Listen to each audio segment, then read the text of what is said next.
and ambitious country. We are masters in our own home.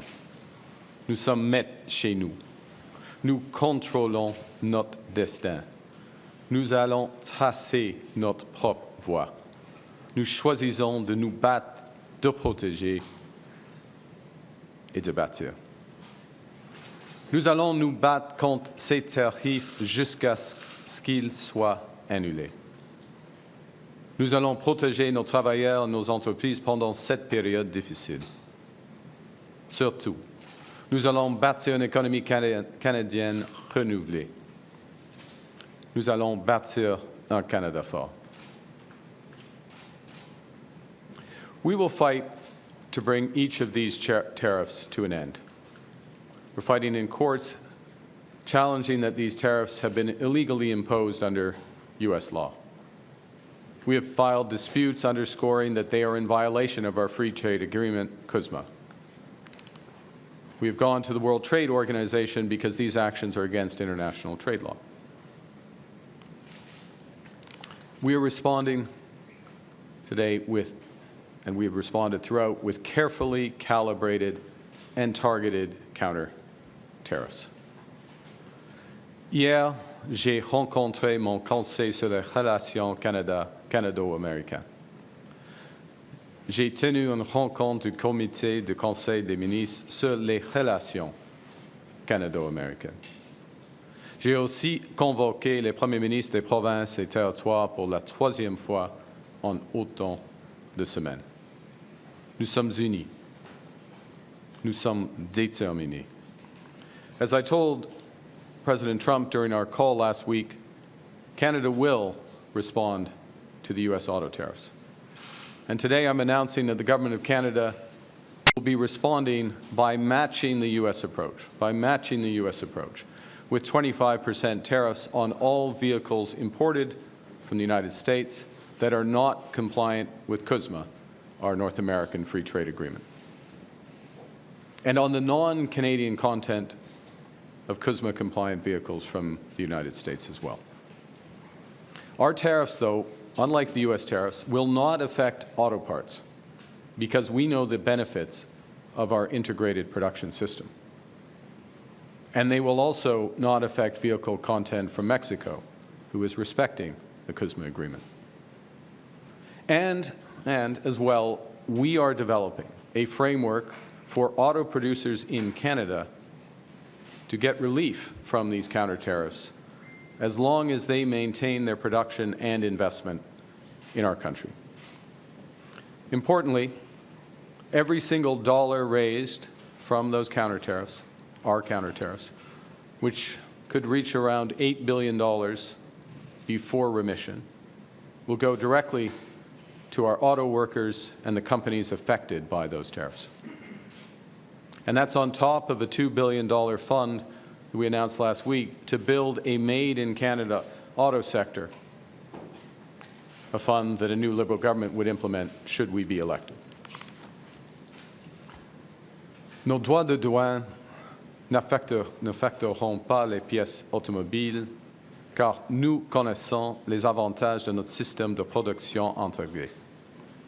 Ils n'affecteront pas le contenu des véhicules en provenance du Mexique. Parallèlement, nous élaborerons un cadre permettant aux constructeurs automobiles d'éviter nos droits de douane compensatoires à condition qu'ils maintiennent leur production et leurs investissements au Canada. Il est important de noter que chaque dollar récolté, c'est-à-dire environ 8 milliards de dollars avant remise, ira directement à nos travailleurs de l'automobile et aux entreprises touchées par ces droits de douane. Cela s'ajoute au fonds de 2 milliards de dollars pour construire un nouveau secteur automobile fabriqué au Canada, que j'ai annoncé qu'un nouveau gouvernement libéral mettrait en œuvre si nous étions élus. Our retaliatory tariffs that we previously announced in response to the United States' other tariffs will remain in effect. You know, we take these measures reluctantly. and we take them in ways that it's intended and will cause maximum impact in the United States and minimum impact here in Canada. And we should be aware that the President and his administration have also signaled that tariffs will be applied on what the Americans term as strategic sectors: pharmaceuticals, semiconductors, lumber, and agriculture. Dans les jours et les semaines à venir, nous dirons à nos homologues américains que ce serait une erreur, que la question de l'offre n'est pas sur la table, que toute nouvelle mesure commerciale entraînerait une réponse calibrée, mais énergique, de la part du Canada, et que le moment est venu de renégocier en profondeur notre partenariat économique et de sécurité.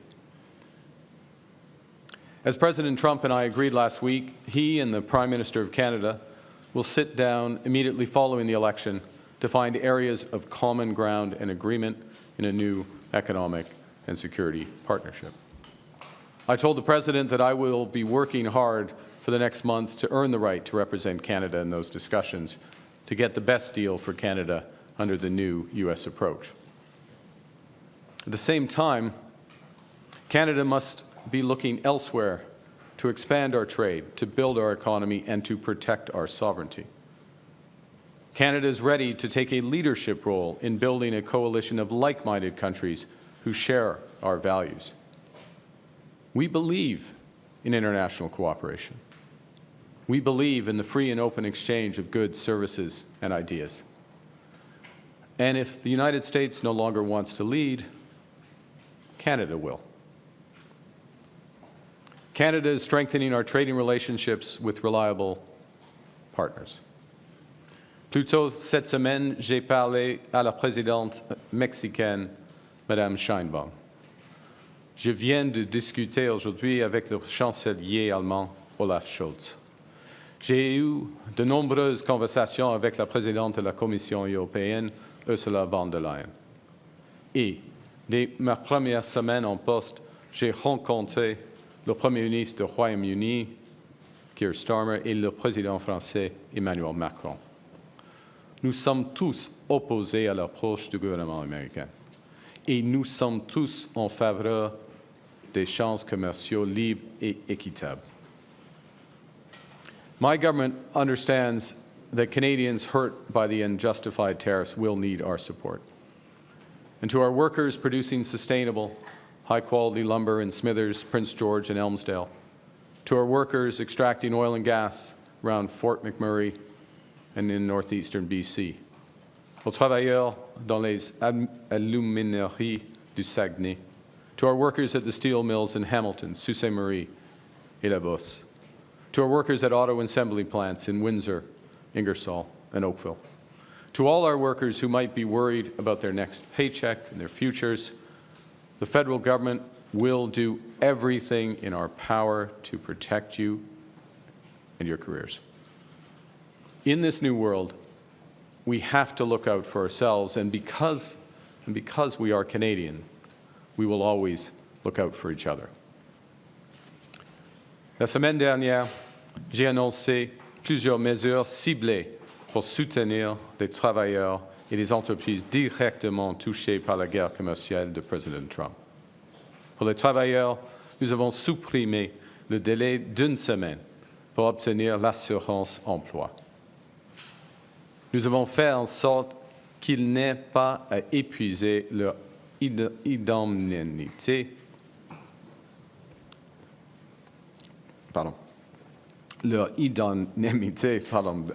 de part avant de toucher l'assurance emploi, et nous avons facilité l'accès à l'assurance emploi. Comme je l'ai dit et répété, mon gouvernement va utiliser chaque dollar tiré de nos comptes tarifs pour soutenir les travailleurs canadiens tant et aussi longtemps que cette guerre commerciale perdure. Nous allons aussi appuyer les entreprises canadiennes. Nous avons reporté les paiements d'impôts sur le revenu ainsi que les versements de la TPS et de la TVH pour les entreprises. Nous avons mis en place de nouvelles mesures pour leur fournir de liquidité, une aide financière importante qui va aider nos entreprises à braver cette tempête. Et nous avons augmenté le financement des agences de développement régionales. Fighting back against U.S. tariffs and protecting our workers are our most immediate priorities. But they are not sufficient. Our task as a nation in the coming weeks and months and years is to think bigger and to act bigger. We can draw strength right now from each other. From Canadians who are supporting local businesses, Canadians who are buying Canadian, Canadians who are changing their travel plans, and Canadians who are helping each other as neighbors. We are powerful when we act together. From providing refuge to stranded passengers in Gander to fighting forest fires in California, Canadians have done extraordinary things for Americans when they needed it most. Now, more than ever, we need to do extraordinary things for ourselves. We will need to do things previously thought impossible at speeds we haven't seen in generations. Breaking down internal trade barriers so that we can have one Canadian economy, not 13. Making Canada more productive and competitive. Building things in this country again. Millions more homes. Building clean and conventional energy. Building more public transport, more mines, more assembly lines. Building new trade corridors with reliable partners. Building a Canada that works for everyone. A Canada that everyone can afford. A Canada worthy of its people. Last week, I met a teacher from Glen Williams Public School in Georgetown, Ontario.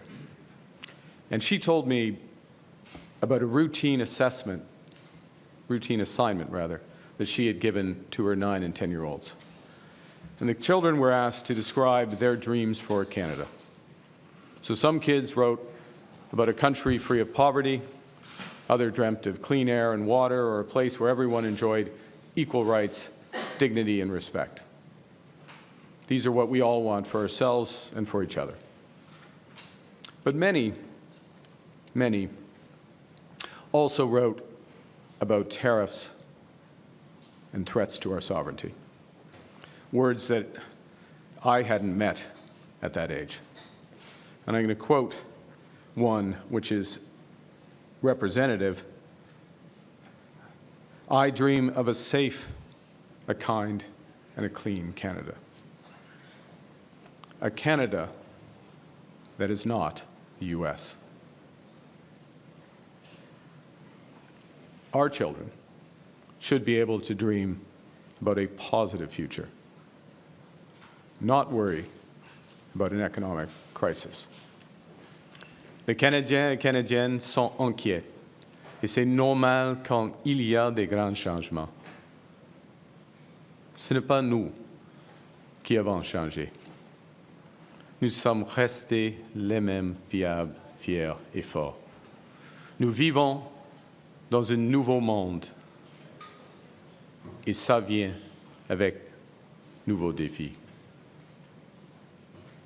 Given the prospective damage to their own people, the American administration should eventually change course.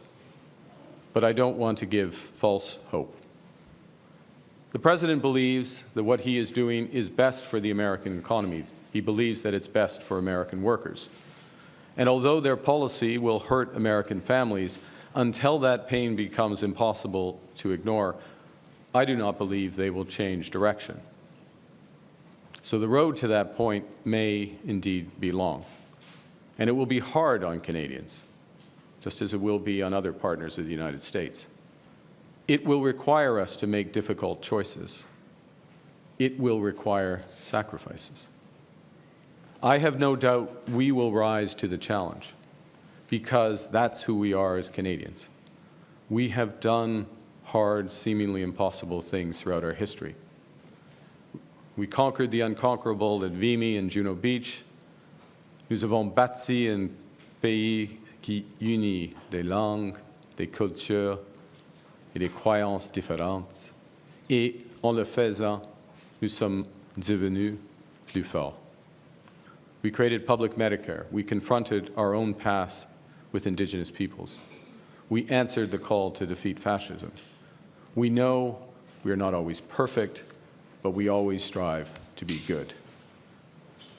We do not do things because they're easy, but because they are right. We will rise to meet this challenge, and we will emerge stronger.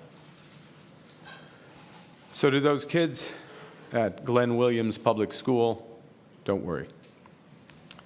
With your spirit, with that of your parents, their friends, and people like them across this great country, all pulling for Canada, we will build an even better Canada for your future, because that's who we are. We are Canada. Canada strong, Canada fort.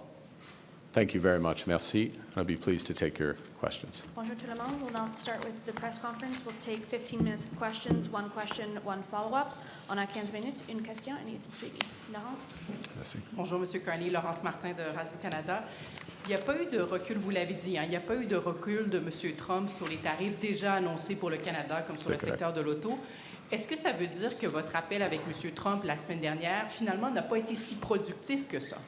Je crois que vous avez raison, et comme je viens de décrire, il n'y a pas de recul des tarifs par rapport au fentanyl, l'acier, l'aluminium et puis le secteur automobile. L'appel avec Monsieur le Président, nous avons fait de progrès. On peut le voir avec le résultat par rapport aux tarifs réciproques. Nous avons eu le meilleur accord d'une série de mauvais accords. Ça, c'est la vérité, okay, dans ce cas. Première chose. Deuxièmement, nous sommes d'accord, Monsieur le Président et moi, nous sommes d'accord qu'au début de mai, il y aura le commencement des discussions globales en ce qui concerne le partenariat économique et sécuritaire du Canada et les États-Unis. Alors, encore, ça, c'est du progrès, parce qu'on ne peut pas faire de progrès avec chaque initiative, chaque enjeu. Il faut avoir une discussion globale entre les deux pays souverains. In English before my You're absolutely right. The core tariffs with respect to fentanyl, automobiles, steel and aluminum remain in place.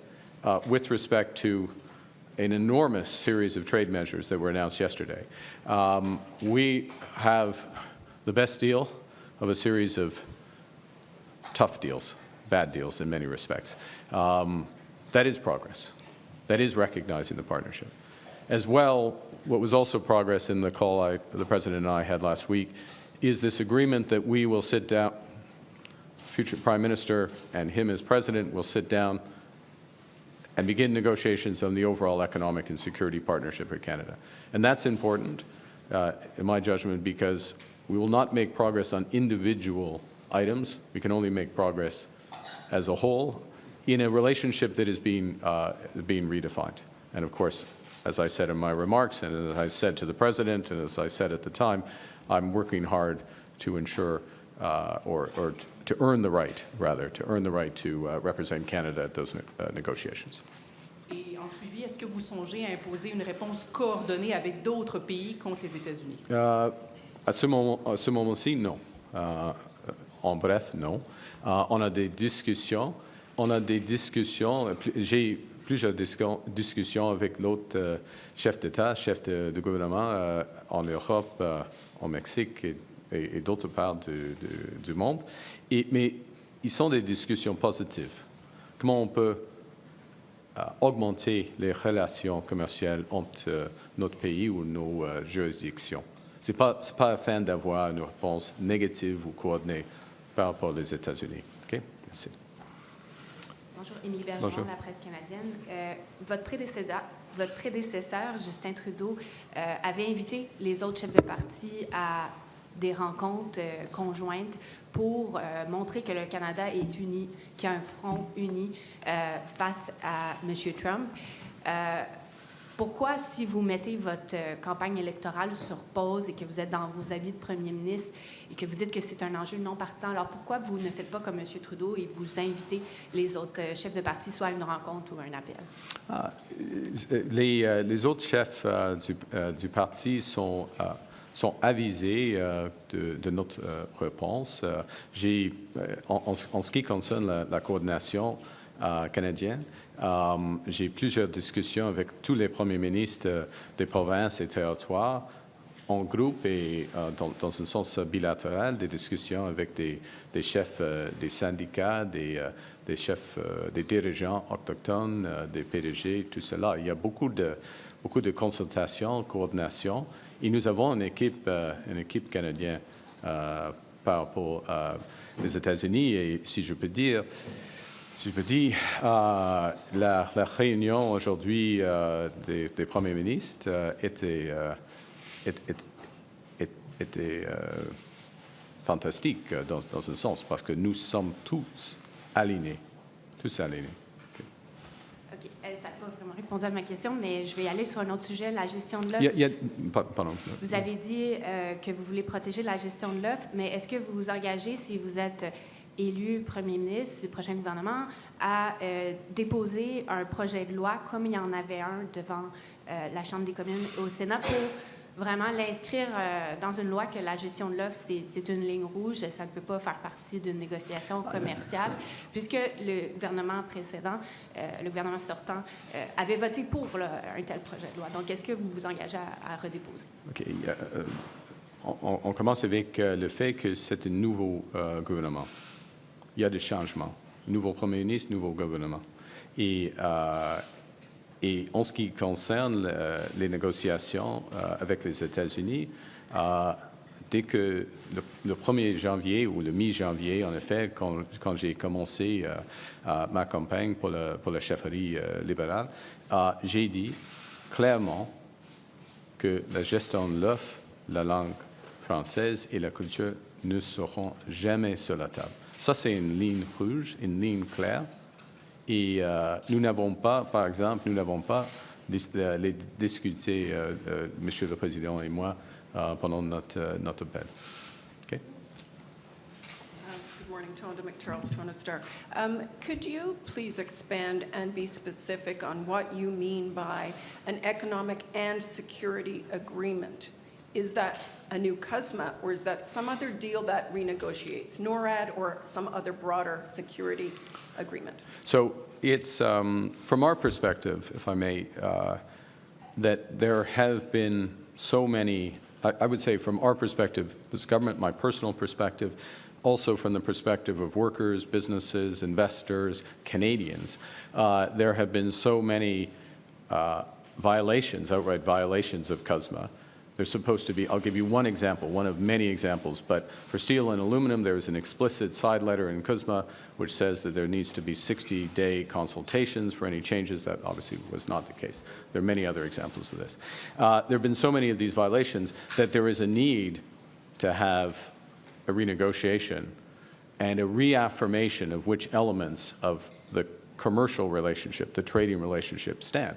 Now, they may change, given the objectives of the United States. They may change, given, in fact, I think they will change from our perspective as well, in terms of what we need to do that's best for Canada, given the new U.S. position on so many things.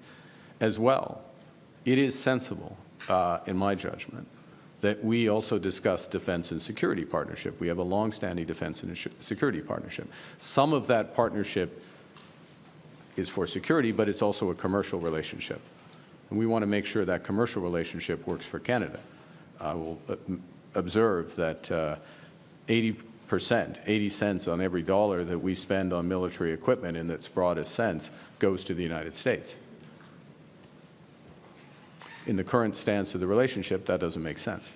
So we want to sit down and have everything on the table and have that discussion, everything on the table within commercial, subject to my previous response to the last question. So I understand that not to be all balled up in one agreement, separate agreements. But in the future negotiation then, I want to understand what you take from President Trump's 12% reciprocal tariff, sort of that he has hanging over Canada, even if he lifts the border tariffs you call unjustified. So I think there are several things, if I may, and it's hard to predict all elements of this, but there's certain sectors in the North American economy, the Canadian-U.S. economy, that fundamentally rely on the integration in those sectors. There's no better example of this than in autos, where it literally has been built up over my entire lifetime. And that the competitive threat in North America is from Asia, not within North America. And it will become our judgment, and the judgment, I would say, of virtually everybody who works in the auto industry, virtually everyone, not everyone, not the UAW apparently, but I think they're going to find out, that this is going to damage the U.S. auto industry as well as the Canadian auto industry. And it's going to damage the industry relative to competition from Asia. So when there's that discussion, the question, part of the discussion is going to be, how do we put back together elements of that integration? And if it's not going to come, how are we going to act in Canada? And we're going to do this, elements of this anyways, if my government is elected, which is to build a true made-in-Canada strategy that makes us much more resilient with the U.S. So, Tonda, I can't pre-wire all those discussions, but what I know is that trying to have a discussion, given the scale of ambition of the United States, given all the measures they've taken, not just against Canada, but against the whole world, that we are not going to make progress if we try to focus on only one issue. We need to reset the overall relationship. We need to set the boundaries around that, where we're going to work together, reestablish confidence, first and foremost for Canadian workers and their families, so that they know where their careers are, where their jobs are, and then more broadly for investors and business. Okay? Thank you. Good morning, Prime Minister. Jillian Piper with Global News. Are you planning to have another phone call with President Donald Trump to discuss these tariffs? If it's appropriate, we will. We agreed that we would, when we last spoke, that we would talk as needed over the coming weeks. So it may happen. There's not one scheduled. And as I said, I'll just reiterate, when we spoke, I did advise the President that we would be retaliating against the auto tariffs. We were going to wait to see what happened with these reciprocal tariffs that were announced yesterday. We have taken a very focused, calibrated response, balanced response, one that creates incentives for the automakers. So as appropriate, we will speak. I'm very conscious, we're very conscious that there are additional measures likely to come in other sectors, including forest products, pharmaceuticals, and others. You said previously that the relationship that Canada had with the United States is now over. Is the U.S. still our ally? The U.S.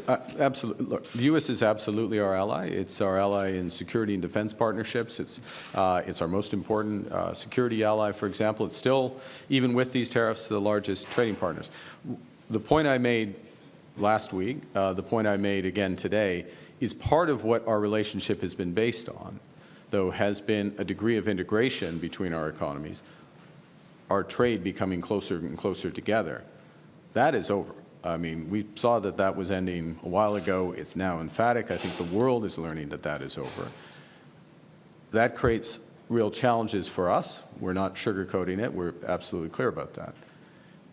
It also, though, creates an enormous opportunity for a country like Canada, which has virtually everything that the world wants, has a lot of things that the U.S. wants, and they're going to find out how much they want it with these tariffs. So we have virtually everything the world wants. And when I talk to leaders in Europe, when I talk to the Mexican president, they want to work with us. They want to cooperate with us. And I'll say one other thing, if I may, and then hand, which is one of the things, and I'll go back to Team Canada, Premier Smith, Premier Moe, Monsieur le Premier Ministre Legault, all of those premiers in the very short term either have just gone on major trade initiatives to Europe in some cases, or about to go to trade missions in Asia. That's the Team Canada approach. That's the coordinated approach that we need. And I think Canadians, again, not sugarcoating the challenges, but can be very encouraged about the sense of purpose and action at different levels to move forward. Enfin, les alliés ou... oui, les États-Unis, bien sûr, les États-Unis est encore un allié du Canada. Les États-Unis, c'est notre allié la plus importante en ce qui concerne les matières de sécurité et de la défense, par exemple. Mais le monde change. OK. Ashley, please. Ashley Burke, CBC News. Good morning. You have talked about this, the old relationship when it comes to the tight military and security cooperation being over. So what exactly are you picturing, and what does that mean for NORAD? Well, first and foremost, what I've emphasized has been the commercial relationship, the trading relationship, and the direction of that relationship. It was only a few months ago that many responded to the initial U.S. tariffs and discussions of tariffs by saying, this was not me, to be clear, but some prominent Canadians said, well, we should have a customs union with the United States. We should become closer to the United States. It's clear that that strategy has tremendous risks, would be misguided in my view, and misguided and create tremendous risk. There may be certain sectors where that's the case, but as an overall approach, that view, that relationship's over. As I just said, our military and security relationship is still, with the United States, is still our most important one, without question. So I didn't declare the end of that, and I'm not declaring the end of that. What I have emphasized, and my government has taken action on, is diversifying and reinforcing other aspects of our security partnership. So we signed a major defense agreement with Australia, over the horizon radar. My trips to Paris and London were partly about deepening our security partnerships with those countries. We're looking on diversification in terms of maritime procurement and other aspects of procurement. We're reviewing the F-35 fighters to make sure that that's the right approach for the country going forward, given the other considerations. Last question. Yeah. You talked about how long and hard the road could be for Canadians if Mr. Trump keeps these tariffs in place. How long and hard, and is Canada headed towards a recession? Well, look, I think it starts with what the implications of these tariffs, yesterday's tariffs, which affect all economy, virtually every economy in the world, means for the global economy and the U.S. economy, and the U.S. economy which is slowing, U.S. economy where inflation is starting to pick up, where financial conditions are going to start to tighten, and a U.S. economy which has a possibility of tipping into recession themselves. So it starts there. It is usually the case that when the United States has a recession, that it's very difficult for Canada to avoid something similar. There's been exceptions to that. With the financial crisis, 2008-9, when I was governor, we avoided a recession. We need to take action now for short-term support and reimagine our economy for the medium term. And I won't go through the list of things. You personally have had to hear them a few times, but it is about that one Canadian economy, and it's about building everything from homes to new energy infrastructure to new ports and trade infrastructure. By doing that, and by doing that in a way that is as coordinated and impactful and immediate as possible, we create a real possibility, in fact, probability. It's not just right for the medium term, but it's right for the short term. And that, in many ways, is what's at stake right now. Yes, we have to respond to the U.S., and we are responding appropriately. Yes, absolutely, first and foremost, protect our workers. But we need to do much more than that, which is to build this economy. And in doing that, we can avoid the slowdown that is coming. Well, we can do better than the United States. That's my point. We can do better than the United States. Exactly where that comes out depends on how much damage they do to their economy. Thanks, everyone. That En concludes. français, sur le dernier aspect, En ce qui concerne le taux de croissance à l'échelle globale, ce qui est sûr est que les tarifs américains vont décélérer au moins l'économie mondiale, y compris et surtout l'économie américaine. Et à ce moment-ci, l'économie américaine ralentit et l'inflation aux États-Unis augmente. Alors, c'est une combinaison très difficile pour eux. Et c'est avant d'avoir des grands tarifs. Dans ces circonstances, normalement, il y a un fort ralentissement de l'économie canadienne. Mais on l'a évité en 2008, quand j'étais gouverneur de la Banque du Canada, et nous pouvons réduire l'impact négatif, les retombées négatives de l'économie américaine d'ici au Canada avec de la force, de la force économique, y compris tous les volets afin de bâtir une économie forte. Okay, thanks C'est everyone. tout? Yeah. Sorry, we're done, sorry. Thank you. Sorry. Thanks everyone. OK, merci. Thank you.